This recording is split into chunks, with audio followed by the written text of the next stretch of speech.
Cultural handshake with Demola Edo. So what big misconceptions do people have about your tribe? And what challenges do you face as an Igbo person or woman in Nigeria? So the misconception, I think, like I said earlier, is that they think that Igbo people are domineering. But there's no smoke without fire. And I understand your point where you're like, they don't take no for an answer, they hustle really hard. But if, there's this saying, if it looks like a horse, talks like a horse, walks like a horse, it must be a horse. So what do you say about that? In this case, I don't think that that's the issue. I think that people... Everybody's saying you're a horse. Everybody wants to believe that I'm a horse. Okay. The fact that I work hard and I play hard doesn't necessarily mean that, doesn't make it bad. I mean, if they say that, they're always about their money. In Nigeria today, what is free? I mean, if you have a family that depends on you, you don't want to hear stories, results. Like, let's even leave the part where we talk about whether it's Igbos or not. You have children. Typical example. The kids need to eat. The kids need to go to school. If you're that well-to-do, as far as I'm concerned, travel these days is a luxury. If you're able to do that, you do it.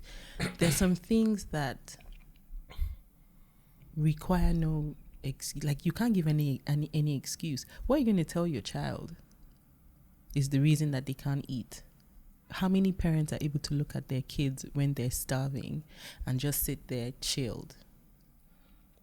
So that's one of the things that I think is the issue. I think people are looking at it in a funny way. Is it from a place of comfort?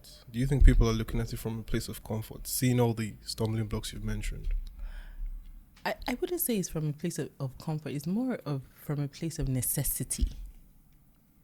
Do you get what I mean? Okay. So, like, as an Igbo man, would you rather sit at home when you can be outside hustling, trying to make a living?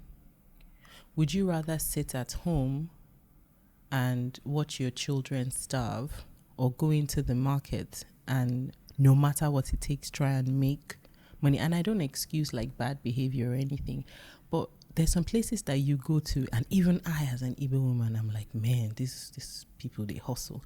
A friend of mine, did a post on Instagram the other day, excuse me, and he had gone to, if he watches this, he will know that he's the one I'm speaking of.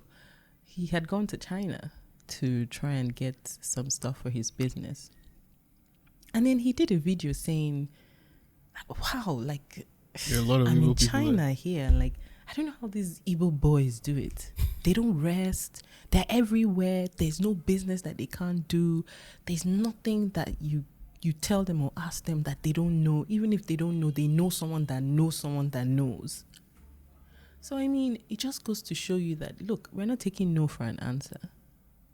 And when you come from a past like the Igbo people, the Igbo race have come from, I mean, I'm not going to sit here and tell anybody the history. If you don't know the history, go and look for a book, read it, watch a movie or something. Google is your friend. Google is there. Look at it. If you're from a lineage where whether your father, your grandfather, your great-grandfather went to war, were made to eat lizards, they were conquered through hunger, basically. If you went through that whole experience and then you were giving another chance to succeed, you're going to do every single thing that you can to make sure that that place that they want you to be, you're not going to stay there. That place where you think that I deserve at the bottom and I don't deserve good things, I don't deserve to lead, I don't deserve to be wealthy. Just because someone tells you, it's amazing what you can do when someone tells you can't do it.